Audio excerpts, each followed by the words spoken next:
Now let's move to the next property, which is hydration of iron.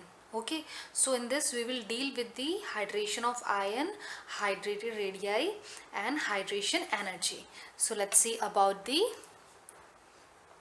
hydration of iron. Now students, the hydration of iron is new term for you, I guess. So let us understand first the hydration of iron का मतलब क्या होता है. ठीक है बच्चों, देखिए कोई भी सॉल्ट, जैसे कि सपोज हम ले लेते हैं NaCl, इसको जब हम वाटर में ऐड करते हैं तो बच्चों आप जानते हो ये क्या हो जाता है, डिज़ोल्व हो जाता है. It get dissolved in the water. अब ये डिज़ोल्व क्यों होता है, क्योंकि ये जो Na है बच्चों, ये Na जो Cl है, ये Na पॉजिटिव में टूट जाता है और Cl माइनस में आयनाइज हो जाता है. ठीक है, तो जो NaCl है वो Na positive and Cl minus में क्या हो जाते हैं, ये आयनाइज हो जाते हैं. और ये आयनाइज होने की वजह से इनमें जो ये वाटर मॉलिक्यूल है, जो हमारे पास सॉल्वेंट है, वो इसको क्या कर देता है, कवर कर देता है. ठीक है, पहली बात तो बच्चों ध्यान ये देना है कि हमने ये समझ लिया है कि वाटर में NaCl आयनाइज होते हैं, इस वजह से वो डिसॉल्व होते हैं. ठीक है, लेकिन इससे भी इम्पॉर्टेंट जो कॉन्सेप्ट है और इससे जो प्रायर कॉन्सेप्ट है वो ध्यान देना है कि वाटर का जो डाइपोल है, वाटर का जो डाई इलेक्ट्रिक कांस्टेंट, वाटर का डाई इलेक्ट्रिक कांस्टेंट जो है बच्चों, ये इससे भी इम्पॉर्टेंट टॉपिक और इससे भी प्रायर टॉपिक है, पहले हमें इससे जानना ज़रूरी है. ठीक है, तो वाटर का जो डाई इलेक्ट्रिक कांस्टेंट है बच्चों वो है 81. ठीक है, अराउंड 81 होता है. इसका मतलब वाटर की टेंडेंसी है, वाटर के पास इतनी टेंडेंसी है कि वो जो भी पोलर कंपाउंड होते हैं उनको क्या कर देता है, वो आयनाइज कर देता है. ठीक है, चाहे पार्शियल पोलर हो चाहे प्योरली पोलर हो, वो पोलर कंपाउंड को क्या कर देता है, डाई इलेक्ट्रिक कांस्टेंट हाई होने की वजह से, ज़्यादा होने की वजह से ये कंपाउंड को क्या कर देता है, आयनाइज कर देता है, अपने अंदर ब्रेक कर देता है. ठीक है, और जब भी कोई चीज़ आयनाइज हो जाती है तो वो क्या हो जाती है, डिज़ोल्व हो जाती है ना, डिज़ोल्व हो जाती है, या फिर आप क्या बोल सकते हो, वो क्या हो जाता है, सॉल्यूबल. तो अगर किसी सॉल्वेंट का डाइलेक्ट्रिक कांस्टेंट ज़्यादा है तो वो उसके पास टेंडेंसी होगी पर्टिकुलर कंपाउंड को आयनाइज करने की, और अगर वो कंपाउंड आयनाइज हो जाता है तो उसकी चांसेस हो जाती है कि वो क्या हो जाए, सॉल्यूबल हो जाए. तो बच्चों ये कॉन्सेप्ट सबसे पहले आपको समझना होगा. ठीक है, अब आपको ये समझ में आ गया है तो देखो NaCl अब वाटर में क्यों टूट रहा है, वाटर के अंदर क्यों टूट रहा है, क्योंकि वाटर का डाइलेक्ट्रिक कांस्टेंट ज़्यादा है, इसलिए वाटर के अंदर NaCl Na पॉजिटिव और Cl माइनस में टूटता है. ठीक है, चलो ब्रेक हो गया, हमें समझ में आ गया क्योंकि इसका डाइलेक्ट्रिक कांस्टेंट ज़्यादा है इसलिए ब्रेक हुआ. ठीक है, अब ये टूटने के बाद भी बच्चों ये क्या रहता है, डिजॉल्व फॉर्म में रहता है, स्टेबलाइज फॉर्म में रहता है. ठीक है, क्यों, देखिए अब हो सकता था ना कि जैसे Na positive and Cl minus जब ये टूटे हैं, ब्रेक हुए हैं, ठीक है आपस में, तो क्योंकि इसके पास पॉजिटिव चार्ज है, इसके पास माइनस है, तो वापस अट्रैक्ट हो जाए एक दूसरे की तरफ, है ना, और वापस से अट्रैक्ट होकर क्या बना सकते थे, NaCl. अब जब वो NaCl कंपाउंड फॉर्म में आ गए हैं, जब ये कंपाउंड फॉर्म में आ गए तो ये क्या बना देते, नीचे क्या हो जाते हैं, प्रेसिपिटेट हो जाते हैं, है ना, क्योंकि जब भी कोई चीज़ आयनिक फॉर्म में होती है तो वो सॉल्यूबल फॉर्म में होती है, और जैसे ही वो एलिमेंट्री या कंपाउंड फॉर्म में आती है, ठीक है, जैसे ही कंपाउंड फॉर्म में आती है तो वो क्या हो जाती है, नीचे सॉलिड फॉर्म में सेटल डाउन हो जाती है, मतलब वो प्रेसिपिटेट बना देता है. ठीक है बच्चों, अगर आपको ये कॉन्सेप्ट नहीं पता है तो मैं आपको बता दूं, कोई भी चीज़ अगर आयनिक फॉर्म में है सॉल्यूशन के अंदर तो वो सॉल्यूबल है उसके अंदर. ठीक है, और कोई भी चीज़ अगर नॉन आयनिक फॉर्म में है, मतलब कंपाउंड फॉर्म में है, वो आयनिक फॉर्म में नहीं है, ठीक है, तो वो क्या होगा, सॉलिड होगा, और वो क्या हो जाएगा, उसके अंदर सेटल डाउन हो जाएगा, प्रेसिपिटेट बना देगा. प्रेसिपिटेट का मतलब तो समझ में आता है ना, बीकर के नीचे जो सेटल डाउन हो जाता है, जो सॉल्यूबल नहीं पार्ट होता है, उसको हम क्या बोलते हैं, प्रेसिपिटेट. ठीक है, किसी भी सॉल्यूशन के अंदर कुछ चीज़ तो सॉल्यूबल हो जाएगी और जो सॉल्यूबल नहीं होगी वो नीचे सेटल डाउन हो जाएगी, इस सेटल डाउन पार्ट को हम क्या बोलते हैं, प्रेसिपिटेट. मतलब ये इनसॉल्यूबल पार्ट है जो सॉल्यूबल नहीं हुआ है. ठीक है बच्चों, तो आपको आयनिक होगा तो सॉल्यूबल होगा, अगर कंपाउंड फॉर्म में होगा तो इनसॉल्यूबल होगा, मतलब सॉलिड फॉर्म में होगा, मतलब वो नीचे प्रेसिपिटेट बना देगा. ठीक है, तो मैंने कहा वाटर के अंदर ये टूट जाते हैं Na पॉजिटिव Cl के अंदर, पर बच्चों वापस कंबाइन होके NaCl भी तो बना सकते हो, अगर वापस NaCl बनाएंगे तो ये प्रेसिपिटेट हो जाएंगे, तो ये सॉल्यूबल ही नहीं हुआ ना. तो कहने का मतलब ये है बच्चों, जब ये Na आयन और Cl आयन बनाता है उसके बाद क्या होता है, ये जो वाटर के मॉलिक्यूल है इसको क्या कर देते हैं, सराउंड कर देते हैं, रेस्पेक्टिव आयन को सराउंड कर देते हैं। अब ये कैसे सराउंड करते हैं और उससे क्या होता है वो स्टडी करते हैं। देखिए बच्चों, यहाँ पे क्या कन्वर्ट हो गया, Na प्लस में कन्वर्ट हो गया और Cl माइनस में कन्वर्ट हो गया। कौन, NaCl। जब भी हमने इसको वाटर में डिजोल्व किया है ना, वाटर में जब हमने इसको डिजोल्व किया तो ये Na पॉजिटिव और Cl नेगेटिव में कन्वर्ट होने की वजह से ये डिजोल्व होता है। अब ये दोनों आपस में कंबाइन होकर NaCl क्यों नहीं बनाते, उसके पीछे रीज़न देखिए बच्चा। वाटर के अंदर ये Na पॉजिटिव और Cl नेगेटिव क्या हो जाते हैं, ये सराउंड हो जाते हैं by water molecule, surround by water molecule. अब देखिए वाटर मॉलिक्यूल के अंदर क्या स्ट्रक्चर होता है, OHH। ठीक है, तो देखो बच्चों मैं इस OHH को ऐसा शो करती हूँ, ये है हमारे पास में ऑक्सीजन और ये है हमारे पास में हाइड्रोजन। ठीक है, इस मॉलिक्यूल को मैं इस रूप में शो कर रही हूँ, तो मैं इक्वल्स टू का साइन लगा रही हूँ। ठीक है, देखो बच्चों अब ये Na क्या है, पॉजिटिव है ना, तो वाटर का जो नेगेटिव पार्ट है वो उसकी तरफ फेस करेगा। जैसे वाटर का नेगेटिव पार्ट कौन सा है, ये नेगेटिव है, पार्शियल नेगेटिव। ठीक है, और ये है पार्शियल पॉजिटिव, अगर ये पार्शियल पॉजिटिव पॉजिटिव तो पार्शियल टू नेगेटिव हो जाएगा। ठीक है, पार्शियल मतलब थोड़ा सा इनमें आयनिक कैरेक्टर होता है, एक्चुअल में कोवेलेंट कंपाउंड होते हैं बट इनमें थोड़ा सा आयनिक कैरेक्टर है। कुल मिला के बात तो ये है कि ये ऑक्सीजन क्या है, नेगेटिव चार्ज का। अगर ऑक्सीजन नेगेटिव चार्ज का है तो बच्चों वाटर मॉलिक्यूल कैसे फेस करेंगे, इस तरीके से। तो वाटर मॉलिक्यूल क्या करते हैं, इस Na पॉजिटिव को पूरी तरीके से सराउंड कर देंगे। इसको बोलते हैं बच्चों सॉल्वेटेड होना।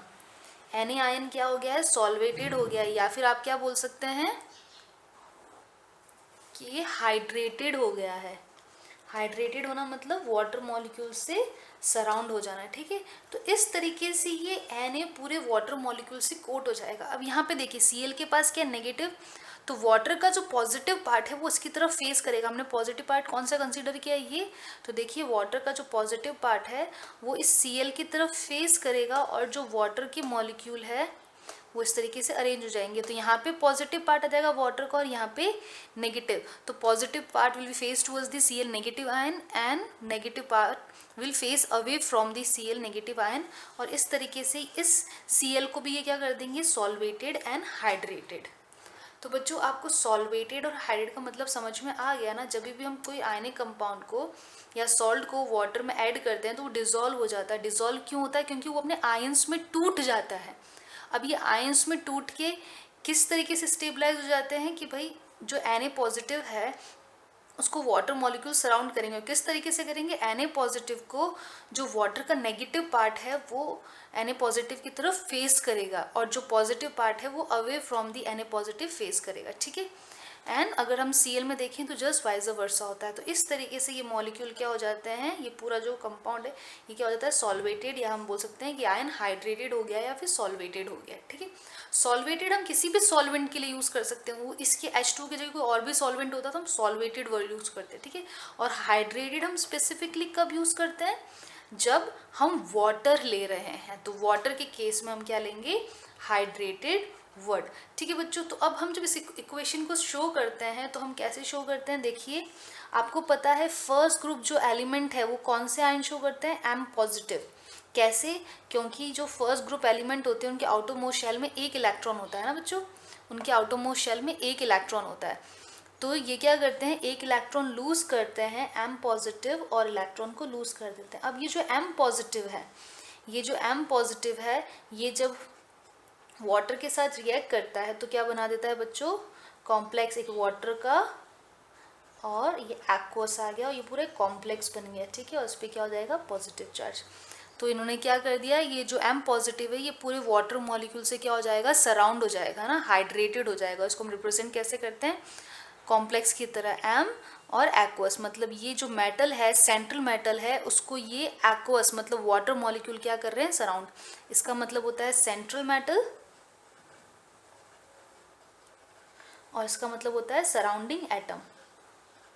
अब सराउंडिंग एटम या मॉलिक्यूल कुछ भी हो सकता है। अब यहाँ पे एक्वस लिया है मतलब ये क्या है, वाटर है। तो M को वाटर, मेटल को वाटर सराउंड कर रहा है, ठीक है। तो आप इस तरीके से इसको शो कर सकते हैं। तो बच्चों आपको हाइड्रेशन का मतलब समझ में आ गया है कि जब हम सॉल्ट को वाटर में डिसॉल्व करते हैं तो सॉल्ट आयनाइज हो जाता है एंड फर्दर वाटर मॉलिक्यूल उसको सराउंड कर देते हैं और इस प्रोसेस को हम क्या बोलते हैं, हाइड्रेशन, ठीक है। इसको हम बोलते हैं हाइड्रेशन। अब इसी कॉन्सेप्ट को थोड़ा सा हम आगे और स्टडी करते हैं। नाउ स्टूडेंट्स, अभी तक हमने पढ़ लिया है कि जब जो भी सॉल्ट होते हैं ऑफ मेटल्स वो आयनाइज हो जाते हैं वाटर के अंदर, आयनाइज हो जाते हैं वाटर के अंदर and then they get hydrated.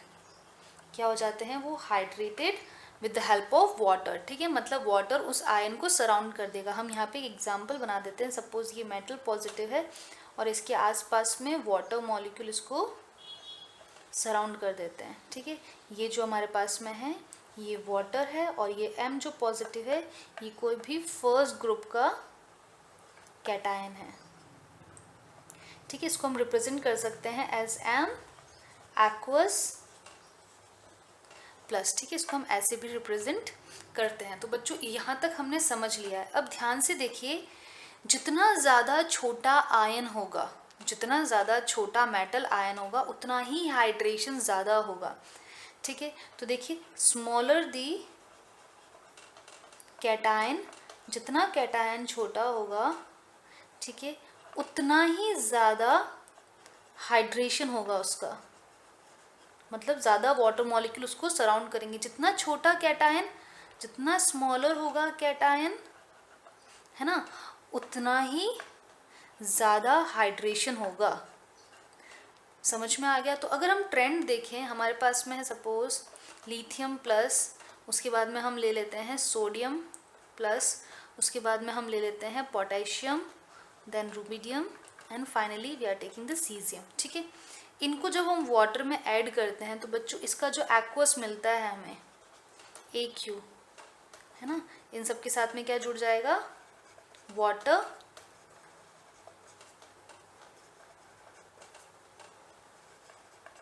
ठीक है। और ये बना देंगे एक कॉम्प्लेक्स। मतलब वाटर लिथियम को सराउंड कर रहा है, वाटर सोडियम को सराउंड कर रहा है, वाटर पोटेशियम को सराउंड कर रहा है इन द सेम वे, ठीक है। इस तरीके से हमें हाइड्रेटेड आयंस मिल जाएंगे। अब बच्चों अगर मैं बात करती हूँ हाइड्रेशन की रेडियाई की, देखिए हाइड्रेशन रेडियाई, मैंने आपको एक बात तो समझा ही दी अभी कि जितना छोटा आयन होगा उतना ही ज़्यादा हाइड्रेशन होगा। तो देखो ये सबसे छोटा आयन है, लिथियम सबसे छोटा आयन है ना उसकी, क्योंकि हम जानते हैं जैसे जैसे नीचे जाएंगे वैसे साइज बढ़ता जाएगा। तो मैंने आयन में भी सेम बताया था, अगर हम इनके आयंस की बात करें तब भी order down the group increase ही होगा, ठीक है। तो इसका जो साइज है मैं यहाँ लिख देती हूँ, इसका साइज सबसे स्मॉल है, स्मॉलेस्ट, ठीक है, और इसका जो साइज है वो है लार्जेस्ट। तो अब तो आपको समझ में आ जाएगा साइज का ट्रेंड ये वाला रहेगा, ठीक है। जब साइज इसका सबसे छोटा है तो इसके अंदर हाइड्रेशन सबसे ज़्यादा होगा, ठीक है। इसमें जो हाइड्रेशन है वो मैक्सिमम होगा और इसमें हाइड्रेशन क्या होगा, मिनिमम।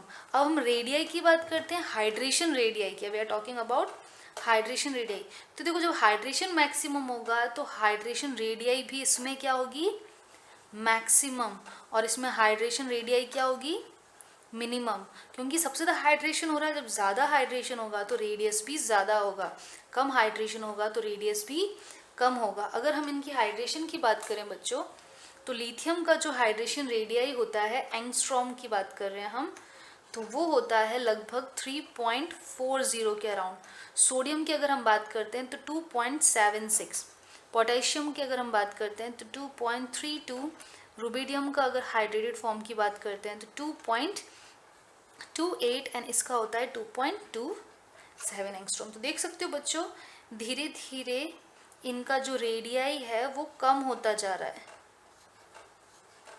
समझ में आ गया आपको बात। तो बस सिंपल सी बात है, जितना छोटा कैटायन होगा उतना ही हाइड्रेशन ज़्यादा होगा और जितना हाइड्रेशन ज़्यादा होगा उतना ही हाइड्रेशन रेडियाई भी ज़्यादा होगा, ठीक है। तो इसको हम कंक्लूड कर लेते हैं एक block. Students let us conclude, see hydration is directly proportion to hydration radii. जितना ज़्यादा हाइड्रेशन होगा उतना ही हाइड्रेशन रेडियाई होगा, और ये इन्वर्सली प्रोपोर्शन है size of metal ion, M ion जो है कैटायन, उसके साइज पे। अगर साइज छोटा है तो हाइड्रेशन ज़्यादा होगा, ठीक है। अगर हाइड्रेशन ज़्यादा होगा तो हाइड्रेशन रेडियाई भी ज़्यादा होगी, ठीक है। अभी तक हमने ये वाला कंक्लूजन पढ़ लिया है बेटा, अभी टॉपिक ओवर नहीं हुआ, अभी और बाकी है, ठीक है। और काफ़ी इंटरेस्टिंग टॉपिक है, फ्यूचर में आपको काम आएगा ये टॉपिक बहुत, ठीक है। तो ये यहाँ तक समझ में आ गया। अब हम इसको थोड़ा सा आगे और स्टडी करते हैं।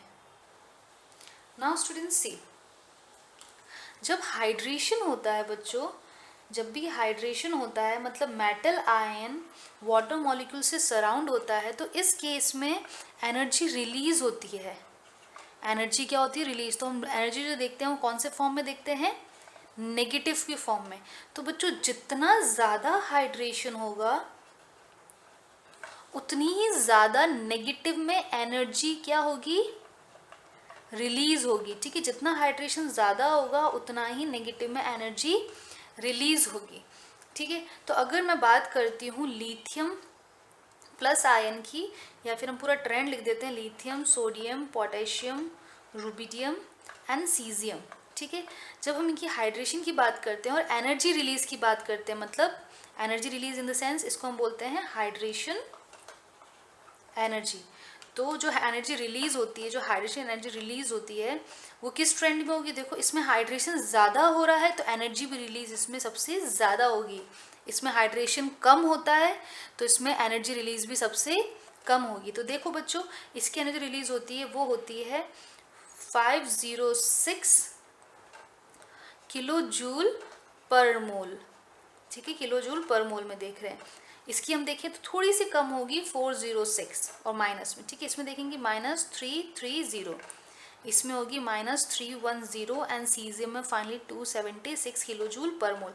तो बच्चों आप देख सकते हो कि लिथियम में सबसे ज़्यादा एनर्जी रिलीज हो रही है। माइनस का मतलब होता है, माइनस साइन का मतलब होता है रिलीज होना, माइनस साइन का मतलब होता है रिलीज होना, ठीक है। तो जो एनर्जी है वो सबसे ज़्यादा लिथियम में रिलीज हो रही है और सबसे कम किस में रिलीज हो रही है? सीजियम में। देख लीजिए -276 वैल्यू है इसकी, मतलब लगभग 300 के अराउंड। तो सबसे कम एनर्जी है रिलीज एनर्जी है सीजियम की, ठीक है बच्चों। तो इस पॉइंट को भी कंक्लूड कर लेते हैं। देखिए, जितना ज़्यादा हाइड्रेशन होगा उतनी ही ज़्यादा हाइड्रेशन एनर्जी होगी, उतनी ही ज़्यादा हाइड्रेशन एनर्जी होगी बच्चा। और हाइड्रेशन एनर्जी भी किस में होगी? नेगेटिव में, क्योंकि हम इसमें किसकी बात करते हैं? रिलीज एनर्जी की बात करते हैं, ठीक है। तो जितना ज़्यादा हाइड्रेशन उतनी ही ज़्यादा हाइड्रेशन एनर्जी। तो आप इसमें एक और टर्म ऐड कर सकते हो, hydration is directly proportion to hydration radii, ठीक है। And it is directly proportion to hydration energy and inversely proportion to size of metal cation, ठीक है बच्चों। तो चलो, जब हमको ट्रेंड समझ में आ गया है तो अब हम क्या देखते हैं? इसकी डेफिनेशन देखते हैं। सो let's see the definition of hydration energy. तो बच्चों आपको समझ में तो आ ही गया है कि रिलीज्ड एनर्जी है, ठीक है। तो देखो उसकी डेफिनेशन क्या है? The energy released when 1 gram mole of 1 gram mole of an ions is dissolved in water to get hydrated is called hydration energy, ठीक है बच्चों।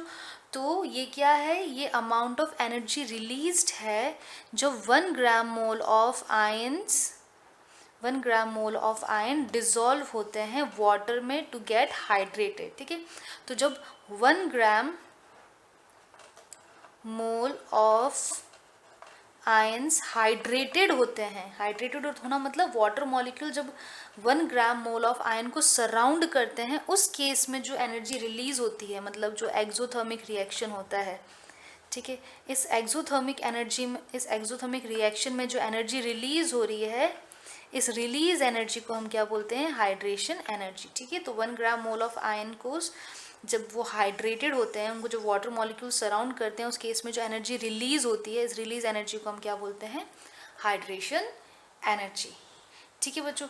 अब जब आपको हाइड्रेशन एनर्जी का कॉन्सेप्ट समझ में आ गया है तो देखिए ट्रेंड हम पढ़ चुके हैं कि हाइड्रेशन एनर्जी का जो ट्रेंड होता है डाउन द ग्रुप क्या होता है, डिक्रीज होता है, क्योंकि जितना ज़्यादा हाइड्रेशन उतनी ज़्यादा हाइड्रेशन एनर्जी, और लिथियम में सबसे ज़्यादा हाइड्रेशन होता है तो इसकी हाइड्रेशन एनर्जी भी सबसे ज़्यादा लिथियम की ही होगी, ठीक है बच्चों। अब मैं इसी के अंदर एक लास्ट टॉपिक पढ़ाना चाहती हूँ जो है आयनिक कंडक्टेंस, आयनिक कंडक्टेंस। देखो बच्चों पहले तो मैं आपको एक फॉर्मूला बता देती हूँ डायरेक्टली प्रोपोर्शन या इनवर्सली प्रोपोर्शन का। देखिए जितना ज़्यादा हाइड्रेशन रेडियाई होगा, जितना ज़्यादा हाइड्रेशन रेडियाई होगा, देखो बच्चों अगर रेडियाई ज़्यादा है, वॉल्यूम ज़्यादा है, मास ज़्यादा है तो मोबिलिटी क्या हो जाएगी, मोबिलिटी कम हो जाएगी। अगर किसी का वेट ज़्यादा है, मास ज़्यादा है, ठीक है, तो वो धीरे चलेगा, ठीक है। देखिए अगर रेडियाई ज़्यादा है तो मोबिलिटी क्या हो जाएगी बच्चों, मोबिलिटी जो है आयन की वो डिक्रीज हो जाएगी। और आपको पता है, हम जानते हैं अगर मोबिलिटी कम हो जाती है, मूवमेंट कम हो जाता है तो कंडक्टेंस भी क्या हो जाएगा, कंडक्टेंस भी कम हो जाएगा, ठीक है बच्चों। तो देख लीजिए जिसका हाइड्रेशन रेडियाई ज़्यादा है, ठीक है, उसकी मोबिलिटी कम है और उसकी कंडक्टिविटी भी कम होगी। तो देख लीजिए अगर हम ट्रेंड देखें तो आपको पता है लिथियम जो है वो सबसे ज़्यादा हाइड्रेटेड होता है। अगर वो सबसे ज़्यादा हाइड्रेट होता है तो उसकी हाइड्रेशन रेडियाई भी क्या होगी, ज़्यादा होगी। अगर इसकी हाइड्रेशन रेडियाई ज़्यादा होगी तो इसकी मोबिलिटी कम होगी। अगर इसकी मोबिलिटी कम होगी तो कंडक्टेंस भी कम होगी। इन शॉर्ट बच्चा जो लिथियम है, लिथियम के अंदर कंडक्टेंस कम होता है। अब देख लीजिए सीजियम, मैं सबसे लास्ट वाले पे देख रही हूँ तो ट्रेंड अपना आप ही समझ में आएगा। सीजियम का हाइड्रेशन सबसे कम होता है, ये सबसे कम हाइड्रेटेड होता है, ठीक है, मतलब इसकी हाइड्रेशन जो रेडियाई है वो भी कम होगी। अगर रेडियाई कम होगी तो मोबिलिटी बढ़ेगी, मोबिलिटी बढ़ेगी तो कंडक्टेंस भी बढ़ेगा। कहने का मतलब ये है अगर हम डाउन द ग्रुप जाते हैं, when we move down the group, ठीक है, तो हाइड्रेशन कम होता जाएगा, हाइड्रेशन रेडियाई कम होती जाएगी तो डाउन द ग्रुप कंडक्टिविटी क्या होगी बच्चों, बढ़ेगी। मतलब लिथियम की कंडक्टिविटी सबसे कम है और सीजियम की कंडक्टिविटी सबसे ज़्यादा है, तो डाउन द ग्रुप कंडक्टिविटी बढ़ेगी, ठीक है। तो लिख दीजिएगा down the group conductivity increases, मतलब लिथियम की सबसे कम एंड सीजियम की सबसे ज़्यादा, ठीक है बच्चों। तो ये हाइड्रेशन का कॉन्सेप्ट है, इट मीन्स सॉल्युबिलिटी का कॉन्सेप्ट है, और हमने इसके सारे एस्पेक्ट्स बहुत अच्छे तरीके से क्लियर कर दिए हैं। तो चलो जल्दी से हम इलेक्ट्रोनेगेटिविटी की तरफ चलते हैं।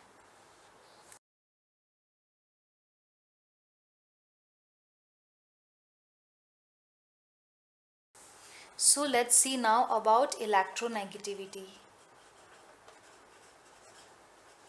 देखो बच्चों हमको पता है कि जो फर्स्ट ग्रुप एलिमेंट्स हैं इलेक्ट्रॉन लूज करते हैं, दे लूज इलेक्ट्रॉन। क्यों लूज करते हैं इलेक्ट्रॉन, क्योंकि इनका साइज बाकी अगर एलिमेंट्स को हम कंपेयर करें पीरियोडिक टेबल में तो इनका साइज क्या है, ज़्यादा है। अगर साइज ज़्यादा है तो इलेक्ट्रॉन लूज करेंगे, हम ऑलरेडी पढ़ चुके हैं, न्यूक्लियस है, ठीक है, साइज ज़्यादा है तो न्यूक्लियस और लास्ट इलेक्ट्रॉन के बीच में डिस्टेंस क्या होगा, डिस्टेंस ज़्यादा होगा। डिस्टेंस ज़्यादा होगा तो अट्रैक्शन फोर्स जो है बिटवीन न्यूक्लियस एंड इलेक्ट्रॉन वो क्या हो जाएगा, कम। अगर कम हो जाएगा तो इलेक्ट्रॉन क्या हो जाएगा, इजीली लूज हो जाएगा, ठीक है बच्चों। तो इलेक्ट्रॉन इजीली लूज हो जाएगा, इसका मतलब ये जो एलिमेंट्स होते हैं फर्स्ट ग्रुप एलिमेंट्स, ये इलेक्ट्रॉन लूज करना प्रेफर करते हैं, ठीक है। चाहे तो हम इनको साइज के बेस पे बता सकते हैं या फिर हम ये भी बोल सकते हैं कि इनके आउटर मोस्ट शेल में एक इलेक्ट्रॉन है तो ये प्रेफर करेंगे एक इलेक्ट्रॉन लूज कर ले और नोबल गैस कॉन्फ़िगरेशन ऑप्ट कर ले, इंस्टेड ऑफ कि ये 7 इलेक्ट्रॉन्स लें, ये प्रेफर करेंगे कि ये 1 इलेक्ट्रॉन लूज कर ले। इन शॉर्ट कुल मिला के हमें ये पता है कि जो फर्स्ट ग्रुप एलिमेंट्स हैं ये कौन सा नेचर शो करते हैं, ये शो करते हैं इलेक्ट्रो पॉजिटिव नेचर। ये कैसा नेचर शो करते हैं, इलेक्ट्रो पॉजिटिव नेचर। ठीक है बच्चों, तो इलेक्ट्रो पॉजिटिव नेचर का मतलब होता है टेंडेंसी टू लूज इलेक्ट्रॉन। इसका क्या मतलब होता है, इसका मतलब होता है टेंडेंसी टू लूज इलेक्ट्रॉन। ठीक है, तो चलो पहले हम इलेक्ट्रो पॉजिटिव के हिसाब से समझते हैं, फिर हम इलेक्ट्रो नेगेटिव की तरफ चलेंगे, क्योंकि इंपॉर्टेंट अभी फिलहाल ये है। देख लीजिए, अगर लिथियम से हम नीचे जाते हैं सीजियम की तरफ, तो हम जानते हैं कि साइज क्या है, डाउन द ग्रुप बढ़ता है। ऊपर से नीचे जाते हैं लिथियम से सीजियम की तरफ तो साइज बढ़ता है। अगर साइज बढ़ेगा तो इलेक्ट्रो पॉजिटिव कैरेक्टर भी बढ़ेगा, है ना, इलेक्ट्रॉन लूज करने की टेंडेंसी भी बढ़ेगी। अगर इलेक्ट्रो पॉजिटिव कैरेक्टर बढ़ेगा बच्चों, तो इलेक्ट्रोनेगेटिविटी क्या होगी, डाउन द ग्रुप कम होगी ना, क्योंकि दोनों ऑपोजिट चलते हैं। जैसे जैसे साइज बढ़ता है वैसे वैसे न्यूक्लियस और इलेक्ट्रॉन के बीच का डिस्टेंस बढ़ता है, अट्रैक्शन फोर्स कम होता है, तो इलेक्ट्रॉन इजीली निकल जाता है। मतलब जैसे जैसे नीचे जाएंगे साइज बढ़ता जाएगा तो इलेक्ट्रॉन इजीली लूज होगा, तो इलेक्ट्रो पॉजिटिव कैरेक्टर बढ़ेगा। तो जब नीचे वाला लूज करने की टेंडेंसी रखता है तो गेन करने की टेंडेंसी सबसे कम रखेगा। ठीक है, क्योंकि इलेक्ट्रो पॉजिटिव है और जो इलेक्ट्रो नेगेटिव है ये दोनों इन्वर्सली प्रोपोर्शन है, दोनों ऑपोजिट कॉन्सेप्ट है। ठीक है, तो अगर एक बढ़ रहा है तो दूसरा क्या होगा, घटेगा। तो डाउन द ग्रुप इलेक्ट्रोनेगेटिविटी कम हो रही है। ठीक है, या फिर आप ये बोल सकते हो कि down the group electro positivity increase हो रही है।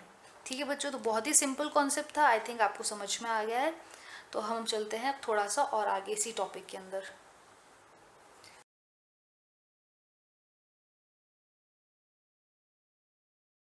So now let's see the conductivity. जो बहुत सिंपल है, कंडक्टिविटी में कुछ भी ज़्यादा टफ नहीं है। देखिए, कंडक्टिविटी किसकी वजह से होती है, फ्री इलेक्ट्रॉन्स की वजह से होती है ना। जब इलेक्ट्रॉन्स मूव करते हैं तब कंडक्टिविटी होती है। और आप जानते हैं कि जब फर्स्ट ग्रुप एलिमेंट्स की हम बात करते हैं तो इनके आउटर मोस्ट शेल में 1 इलेक्ट्रॉन है, और ये जो इलेक्ट्रॉन है साइज़ ज़्यादा होने की वजह से, साइज़ जो है इन एलिमेंट्स का ज़्यादा होने की वजह से ये जो 1 इलेक्ट्रॉन है ये लूजली हेल्ड है। ठीक है, क्या है, ये लूजली हेल्ड। अगर लूजली हेल्ड है तो ये फ्री है, ये मूव कर सकता है। ठीक है, तो बच्चों क्योंकि इसके अंदर एक इलेक्ट्रॉन है, ठीक है, और वो भी क्या है, लूजली हेल्ड है, तो वो फ्रीली मूव कर सकता है through the metallic structure. So we can say here that in this there is 1 electron which is loosely held, so it can freely move throughout the metal structure। जो metal है हमारे पास उसके अंदर ये freely move कर सकता है। ठीक है, और क्योंकि इलेक्ट्रॉन है और फ्रीली मूव कर सकता है बच्चों, तो इन दो वर्ड से ही हम पकड़ सकते हैं कि इनकी कंडक्टिविटी क्या है, they have good conductors, they show good conductivity. ठीक है, तो ये गुड कंडक्टर्स हैं of heat and electricity, they are good conductor of heat and electricity. ये हीट और इलेक्ट्रिसिटी के बहुत अच्छे कंडक्टर है। क्यों, क्योंकि इनके पास एक इलेक्ट्रॉन है, वो भी लूजली हेल्ड है, तो ये फ्रीली मूव कर सकता है। जब भी इलेक्ट्रॉन फ्रीली मूव करता है तो बहुत अच्छा कंडक्टर होता है इलेक्ट्रिसिटी और हीट का। ठीक है बच्चों, यहाँ तक समझ में आ गया। चलो अब हम चलते हैं अबाउट दी फ्लेम कलरेशन।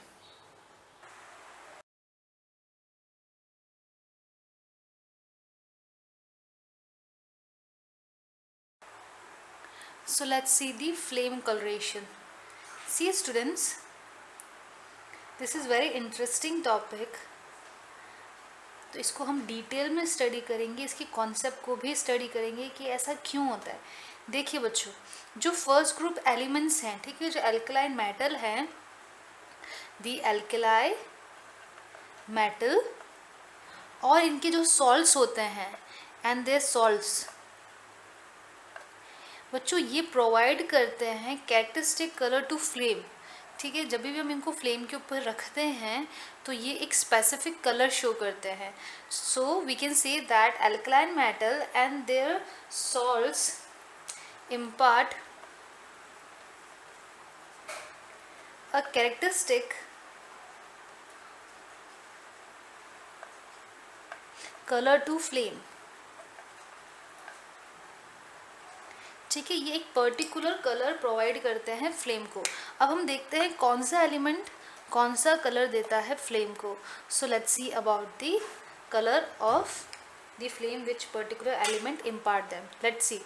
तो बच्चों फर्स्ट है lithium, then sodium, potassium, rubidium and caesium. तो बच्चों जो लिथियम है ये देता है क्रिम्सन रेड. कैसा? क्रिम्सन. बच्चों क्रिम्सन रेड का मतलब होता है सनसेट का जो कलर होता है ना, एकदम रेडिश ऑरेंजिश उस टाइप का कुछ कलर होता है, क्रिम्सन रेड, है ना. उसके बाद में सोडियम जो फ्लेम को कलर देता है वो है गोल्डन येलो. ठीक है, जो पोटेशियम है ये देता है पेल वायलेट. रुबिडियम देता है वायलेट एंड सीजियम ऑल्सो देता है वायलेट. ठीक है बच्चों, तो जब भी आप इस एलिमेंट्स को फ्लेम के ऊपर रखेंगे तो ये एलिमेंट एक पर्टिकुलर कलर की आपको फ्लेम देगा. ठीक है, तो उसकी बेसिस पे आप एलिमेंट को आइडेंटिफाई कर सकते हो. नाउ देखिए बच्चों, इसके पीछे रीज़न क्या है, कॉन्सेप्ट क्या है, उसको स्टडी कर लेते हैं. देखो होता क्या है, एनर्जी लेवल्स होते हैं, आप सब जानते हैं. ठीक है, इसको हम बोलते हैं ग्राउंड स्टेट, इसको हम बोलते हैं एक्साइटेड स्टेट. ठीक है, तो जो इलेक्ट्रॉन है वो फर्स्टली क्या होता है, ग्राउंड स्टेट में होता है. ठीक है, और आप जब उसको एनर्जी प्रोवाइड करते हैं, ठीक है, मतलब एनर्जी मतलब हम हीट प्रोवाइड कर रहे हैं इसको. ठीक है, तो अब हीट प्रोवाइड करते हैं, हीट का मतलब है यहाँ पे एनर्जी. तो बच्चों जैसे ही इस इलेक्ट्रॉन को एनर्जी मिलेगी तो ये इलेक्ट्रॉन क्या हो जाएगा, एनर्जी गेन करेगा और हायर एनर्जी लेवल पे चला जाएगा. तो ये इलेक्ट्रॉन यहाँ से शिफ्ट होकर कहाँ चला जाएगा, हायर एनर्जी लेवल पे. ठीक है, अब यहाँ पे क्या है, ये अनस्टेबल है क्योंकि एनर्जी क्या है ज़्यादा. जब ज़्यादा एनर्जी होती है तो हमारा इलेक्ट्रॉन क्या होता है, अनस्टेबल. तो ये वापस से क्या करेगा, ये ग्राउंड स्टेट में आएगा. ठीक है, तो जब ये ग्राउंड स्टेट में आता है बच्चों, तो जब ये एनर्जी एब्जॉर्ब करके ऊपर जा रहा है, तो जब ये ग्राउंड स्टेट में आएगा तो ये एनर्जी क्या करेगा, रिलीज करेगा. तो बच्चों ये रिलीज एनर्जी होती है ना, ये हमें कलर के रूप में दिखती है, पर्टिकुलर कलर के रूप में दिखती है. ठीक है, अब देखो इसके पीछे फिनोमिना क्या है, कौन सा फॉर्मूला वर्क करता है. देखिए फॉर्मूला जो है वो है E=H/μ. ठीक है, तो जितनी ज़्यादा एनर्जी होगी, जितना ज़्यादा एनर्जी होगी उतनी ही ज़्यादा फ्रिक्वेंसी होगी. ठीक है, जितनी ज़्यादा एनर्जी होगी उतनी ही ज़्यादा फ्रिक्वेंसी. तो बच्चों यहाँ से जितनी ज़्यादा एनर्जी रिलीज़ होगी ना उतनी ही ज़्यादा फ्रिक्वेंसी की रेडिएशन हमें मिलेगी. अब देखते हैं हम ट्रेंड क्या है इसके अंदर. सो लेट्स सी दी ट्रेंड. तो देखिए बच्चों यहाँ पे जो हमारे पास लिथियम, इसका साइज़ बहुत कम है, छोटा है. ठीक है, और अगर हम सीजियम की बात करें तो उसका साइज़ ज़्यादा है. ठीक है, तो ये जो लिथियम है इसमें जो इलेक्ट्रॉन है वो कम एनर्जी लेके ही एक्साइट हो जाएगा. ठीक है, तो जो रिलीज़ भी करेगा तो वो कम एनर्जी ही रिलीज़ करेगा. ठीक है, तो कम एनर्जी लेके एक्साइट होता है और जो रिलीज़ एनर्जी होगी वो भी क्या होगी, कम. क्योंकि रिलीज़ एनर्जी कम है इसके लिए हमें लिथियम की जो एनर्जी रिलीज़ होती है वो कम फ्रिक्वेंसी की रिलीज़ होती है. ठीक है, तो हम देखेंगे अगर ट्रेंड, तो लिथियम का अगर एक्साइटेड में जाने की, अगर इलेक्ट्रॉन को एक्साइटेड स्टेट में जाना है और कम एनर्जी चाहिए तो जो वो रिलीज़ करेगा एनर्जी, वो ग्राउंड स्टेट में आएगा वापस, तब भी बच्चों वो क्या करेगा, कम एनर्जी रिलीज़ करेगा. तो एनर्जी कम रिलीज़ होगी तो फ्रिक्वेंसी भी क्या होगी उस एनर्जी की, कम होगी. ठीक है, तो यहाँ पे मैं लगा देती हूँ लोअर का साइन. ठीक है, अब यहाँ पे देखिए आप, सीजियम का साइज़ ज़्यादा है. ठीक है, तो एनर्जी जो देनी पड़ेगी एक्साइट करने के लिए वो ज़्यादा देते हैं. तो जो रिलीज़, जब वो नीचे आता है इलेक्ट्रॉन वापस ग्राउंड स्टेट में आता है तो वो ज़्यादा एनर्जी रिलीज़ करके आएगा. क्या करेगा, ज़्यादा एनर्जी रिलीज़ करेगा. तो सीजियम की जो एनर्जी है वो सबसे ज़्यादा होगी, फ्रिक्वेंसी भी क्या होगी, सबसे ज़्यादा.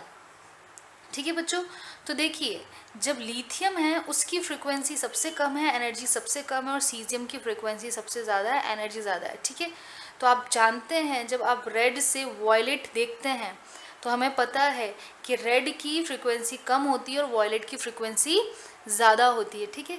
तो ये हम समझ चुके हैं कि अगर एटम का साइज़ छोटा है तो वो कम एनर्जी लेके एक्साइटेड स्टेट पे चला जाएगा और कम एनर्जी रिलीज़ करके ही ग्राउंड स्टेट में आएगा।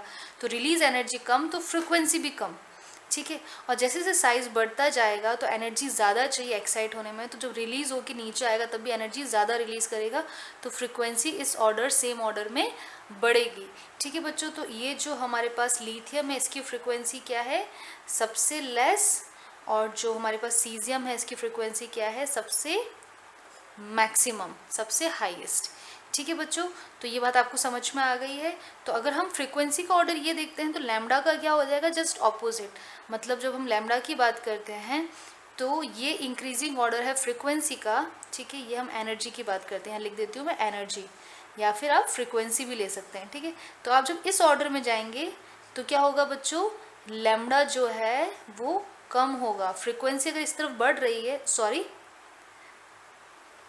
देखिए बच्चों, फ्रीक्वेंसी अगर इस ऑर्डर में बढ़ रही है तो लैम्डा जो इसी ऑर्डर में लैम्डा क्या होगा, लैम्डा कम होगा। मतलब इस वॉयलेट का लैम्डा सबसे कम है, वेवलेंथ सबसे कम है, और इस रेड की लिथियम का में जो क्रिम्सन रेड कलर निकल रहा है, इस कलर की लैम्डा सबसे ज़्यादा है, ठीक है बच्चों।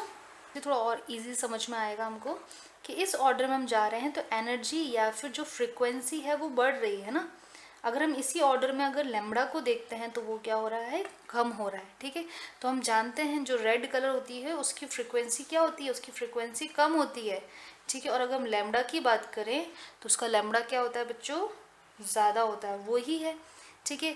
और अगर हम वॉयलेट कलर की बात करते हैं तो इसकी फ्रिक्वेंसी क्या होती है, इसकी फ्रिक्वेंसी ज़्यादा होती है ना, और उसका लैम्डा क्या होता है, कम होता है। तो हम देख सकते हैं, इन शॉर्ट हम ये कहते हैं जब भी एलिमेंट्स जो होते हैं, मेटल्स होते हैं, एनर्जी एब्जॉर्ब करते हैं तो एक्साइटेड स्टेट में चले जाते हैं और वहाँ से वो वापस जब ग्राउंड स्टेट में आते हैं तो एनर्जी रिलीज़ करते हैं। अगर ये एनर्जी रिलीज़ कम है तो उस जो रिलीज़ एनर्जी होगी उसकी फ्रिक्वेंसी भी क्या होगी, कम। अगर रिलीज़ एनर्जी ज़्यादा है तो उसकी फ्रिक्वेंसी भी क्या होगी, ज़्यादा, ठीक है। अब हम कैसे डिसाइड करेंगे, अगर एटम का साइज़ छोटा है तो कम एनर्जी एब्जॉर्ब करेगा तो रिलीज़ भी एनर्जी कम करेगा। अगर रिलीज़ एनर्जी कम होगी तो बच्चों जो रिलीज्ड एनर्जी कम है तो उसकी फ्रिक्वेंसी भी क्या होगी, कम। और यहाँ देख सकते हैं हम रेड की क्या होती है, फ्रिक्वेंसी कम, तो यहाँ पे देखिए लिए रेड, और यहाँ पे फ्रिक्वेंसी ज़्यादा है तो ये ज़्यादा एनर्जी की रेडिएशंस ही रिलीज़ करता है, ठीक है। तो यहाँ पे हमें वॉयलेट कलर दिखता है। तो जैसा जितनी एनर्जी की वो रेडिएशन रिलीज़ करेगा वो ही कलर हमें ऑब्जर्व होगा हमारी आंखों से, ठीक है। बिकॉज हमारी आंखें जो है वो विबग्योर रीजन को देख सकती है, तो हम उस रीजन में जो भी एनर्जी का ट्रेंड है वो पर्टिकुलर ट्रेंड देख पाएंगे, ठीक है। So this is all about the flame colouration.